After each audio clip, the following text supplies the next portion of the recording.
Candace Owens has finally gotten her big aha moment. The proof we have all been waiting for that Charlie Kirk really had turned on Israel. But there's only one small problem with it. It means nothing, and it's embarrassing. And it's even worse than that. She's now literally resorting to delusional proof, like the fact that Charlie Kirk came to her in a dream as ways of trying to manipulate us into believing that her insane conspiracy theories are true. We're going to talk about it all. The text messages, if you don't know what that means, we'll break it all down. Turning Point's response, because they did respond and confirm that these texts are true, and more proof of Candace literally having a mental breakdown in front of all of us. Once again, we know that she is nothing but a traitor to Charlie, to Turning Point, and she says that in her own words in some unbelievable footage, if I may say so myself. So buckle in, sit down, get your coffee prepared, because today's going to be an amazing one. But first, have you liked and commented? And most importantly, have you subscribed? Not the money thing. It's totally free. Just follow the channel. We know that 85% of you have not yet followed us, and it would mean the world to help us get the message out there to everybody who deserves to hear the truth, not just about Candace, but about everything that's going on in a world of insane people. Be a voice of common sense with some radically rational commentary, which is what we try and do here. So please, after that very long forward, just all you need to do is follow. Thank you. Okay, so what's going down? Let's start with these texts, because on October 7th, yes, you heard it, on October 7th, Candace Owens, in highly poetic, non-anti-Semitic move, of course, decided it's time for her to reveal to the public the proof she's been talking about.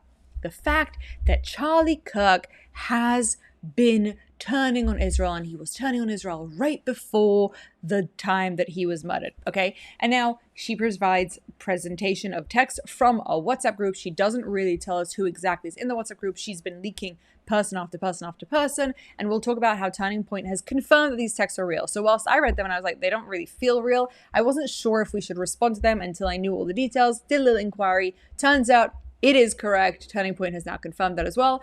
But let's just talk about it for a second, because everybody needs to calm down. These texts really don't mean as much as everybody would think it is. Okay, just lost another huge Jewish donor.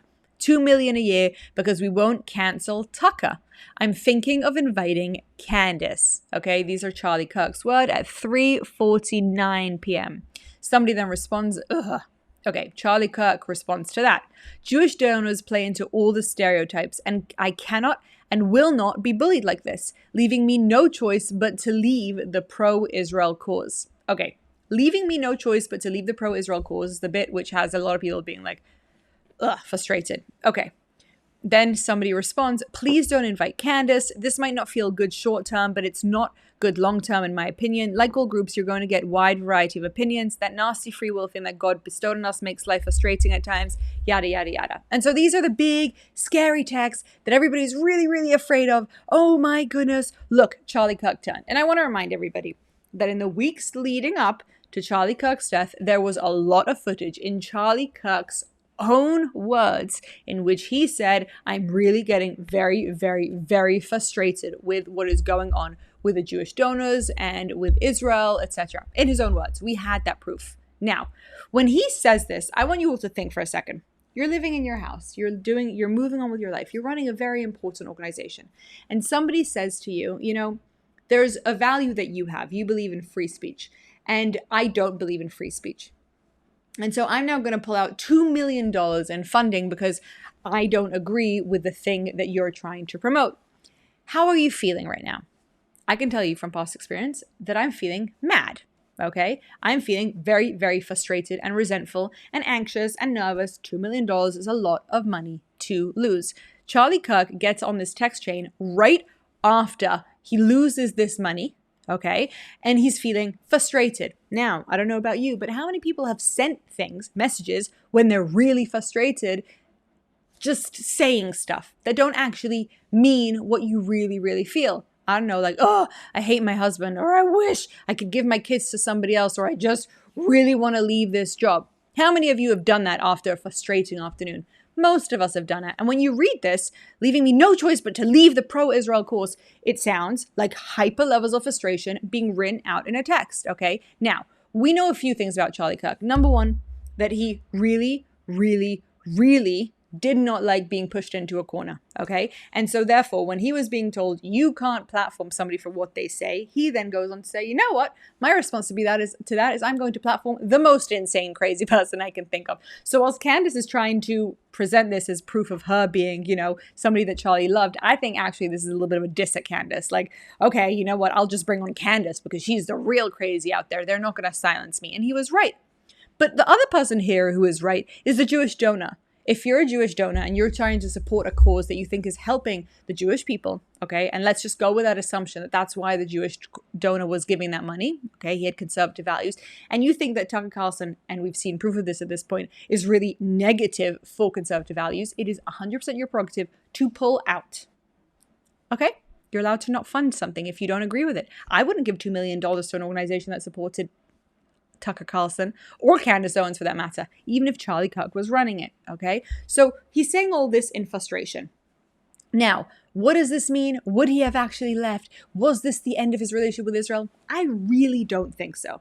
I happen to know and have concrete evidence of the fact that the night before he was murdered, he was in conversation with some Jewish guy here in Israel, talking to him about how they can help the PR of Israel. It was very, very frustrating to him.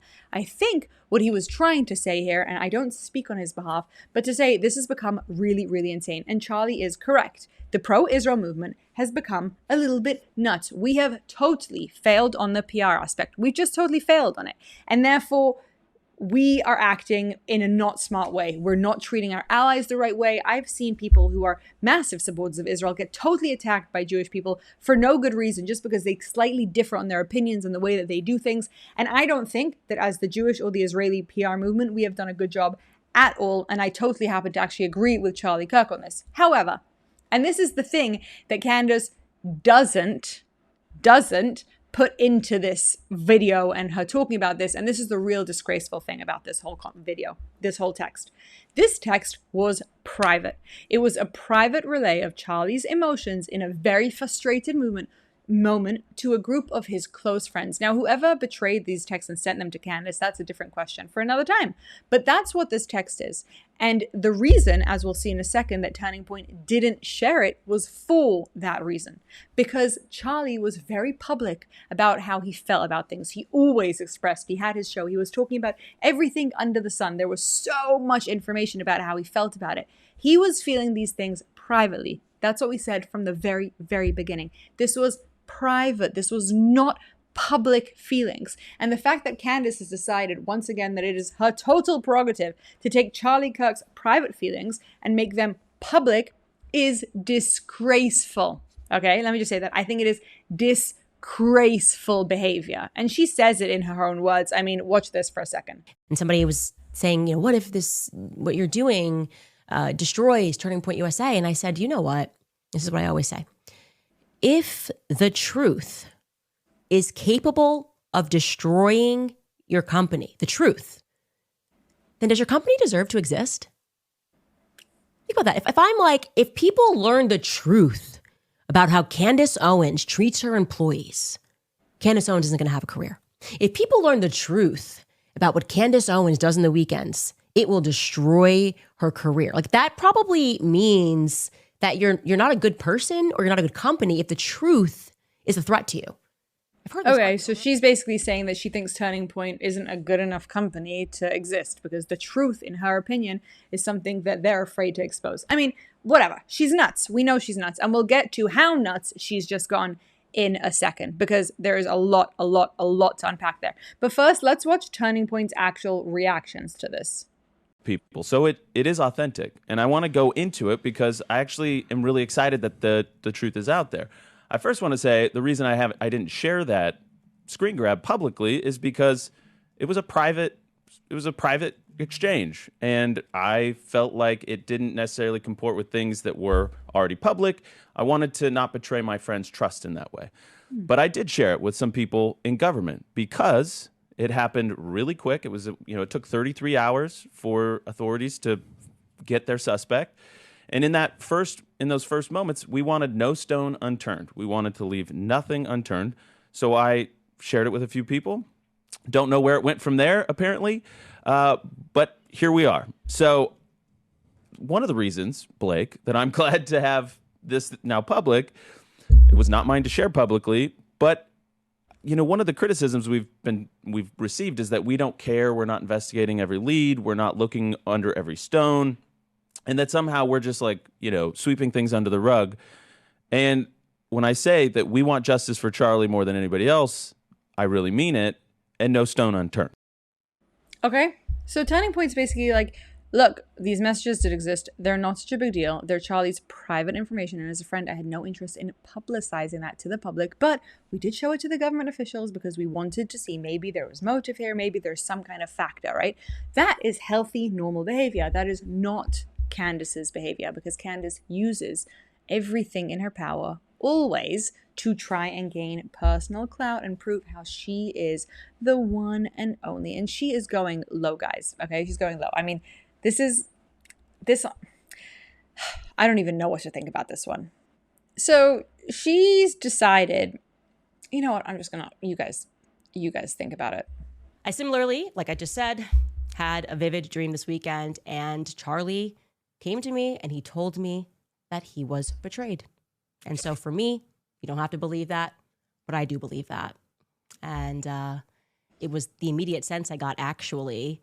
And I don't know who exactly it is that betrayed him, but I also felt in the dream that it is soon going to be revealed, that it's actually inevitable that it is going to be revealed, that there is nothing and no one that is going to stop the truth from coming out, and it is going to have international consequences. Take that. Hi, I'm Candace. I'm the Messiah. God talks to me in my dreams, and you guys should all just trust that. You should all trust that, because God talks to me, and Charlie came to me. And he told me he was betrayed. And the reason I'm dreaming about him is not because I spend my entire life fantasizing about how I can, I don't know, make money off his death. It's because Charlie chose to come to me in a dream, not to his wife or to his best friends, but to me. Because I am the only one out there who really knew Charlie, who really loved Charlie. It's pathetic. Can you imagine doing a documentary and trying to be a journalist and being like, hey, look, here's proof of how intelligent I am. My proof is I had a dream. Besides the fact that that was a wonderful speech by Martin Luther King. That's it. Like, that's where I had a dream should kind of end and should never be presented as proof. But once again, she's trying her hardest to make this as dramatic as possible, and we'll show another example. Okay, another example of how she's manipulating you. I had a dream, so you have to believe it. Here's another thing she's done. I went ahead this week and sent around a life insurance policy of sorts, a package rather, to people that I trust, a package filled with text messages, emails, private communications, videos, and private legal documents. So if anything happens to me, you guys will know exactly who it is that has been making my life a living hell over the past couple of years. People that are trying to bankrupt me and my family, that are threatening us, to sue us. Everything that Kanye said was so real. Okay, I'm now at that point where you're Kanye, the schizophrenic, right? Okay, so she's falling into she's doing the same thing as all these other people doing. Like, if anybody kills me, we have all the evidence, and it's probably Israel. But let's get down to the point of the matter that Candace tries to manipulate people all of the time. That's her thing, and she is goddamn good at it. You know, it's a massive loss to the pro-Israel movement that she doesn't support us anymore, because she's very, very, very good at convincing people of things. Now, I used to think that she would convince people of things that she actually knew to be true, okay? And that's why I loved her. But lately, it's become clear that she only convinces people of things that make her more money, okay? And it's interesting. She had this massive campaign against Kamala Harris, that she wasn't black. And she did these massive exposés. They had millions of views. And then the story kind of disappeared. Brigitte Macron, she did this massive exposé. And then apparently she's actually dropped this lawsuit against her, or she's filed for it to be dismissed. I don't know if that's actually true, but if that is, that's crazy. But no one's talking about Brigitte anymore. She got herself out of that hot water because suddenly Charlie died. And honestly, it seems to me that she's the one benefiting out of this the most. So she might be the one who we have to check the motive for, if we're thinking logically and straight. Like, oh my gosh, Candace got out of a very complex situation with the president of France, and it worked immensely in her favor. Maybe she had a vendetta against Charlie. I don't know. That's something that I think if I was the police, I'd be thinking of looking into. But once again, we're just going to return back to the argument. It doesn't matter if Charlie was feeling frustrated with the pro-Israel movement. It doesn't matter. It's got nothing to do with his death. This is the thing that she keeps trying to create together, combine together. Oh, maybe he was turning, therefore maybe they killed him. It's rubbish. It's just absolute BS. And it's the kind of thing that she keeps on pushing out. She keeps on presenting more proof as if he was pro-Israel or anti-pro-Israel, as if that has anything to do with who murdered him and why they murdered him. Nothing to do with one another. Literally nothing. And yes, these messages are true. They are real. But all they are is concrete evidence of Candace being a psychopath who doesn't care about privacy and who's happy to throw her own people under the bus, or people that used to be her friends, people who did not throw her under the bus despite the fact that they could have many, many, many times. The Turning Point team, who all saw this message, decided not to go public with it. Erica, who could have used her 30-minute speech to say something, didn't. Who could use her text platform every single day to say something, hasn't. Candace has decided to make this all about her. And she manipulates us and moves us away from the truth. I mean, here's another example. She's going after a friend of mine. There's this man called Josh Hammer, a guy that I've known for many, many years. He's a great political conservative commentator. And she decides to go after him. Okay? Now, remember, do you guys all remember exactly what happened right before Candace's death? Do you remember Irina, the Ukrainian woman who was stabbed to death on a bus? Yeah, you guys all remember that? Okay, so the night before Charlie's death, Josh posted this tweet. Twitter users pointed out a very strange tweet that Josh Hammer hit send on 16 hours before Charlie Kirk was assassinated.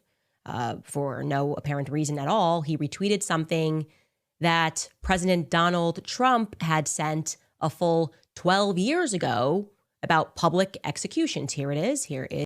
No reason at all. Okay, forgetting Irina. No reason at all. That's what she says. Let's show the wording here. No reason at all. Is that retweet. Now, what is the justification for this? There might be one. I tried in earnest to at first rationalize it, right? What could have been going on that Josh Hammer decided to dig through the 2013 Twitter archives and retweet someone calling for a public execution?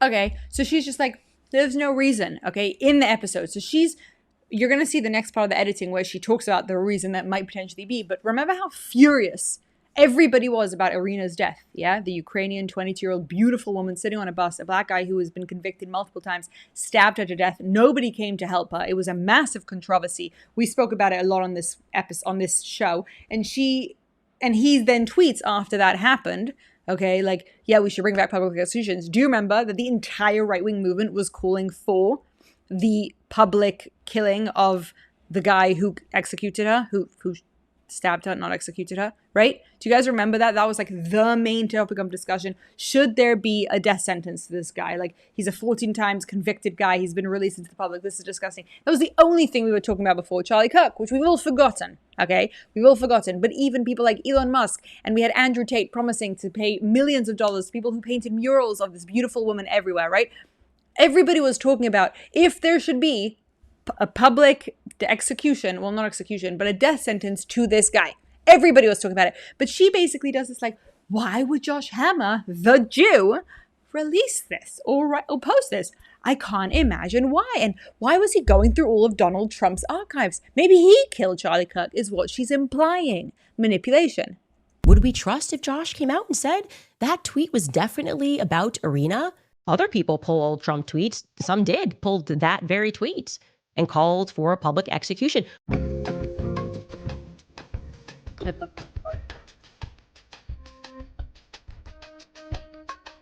first time that he tweeted about a public execution was back in 2013. So look, she's making it sound like, oh, Josh by himself went through the archives right before Charlie died because he knew that Charlie was going to be eliminated. And he went through to try and find a proof of Donald Trump to post it on Twitter so that everybody could connect the dots between him.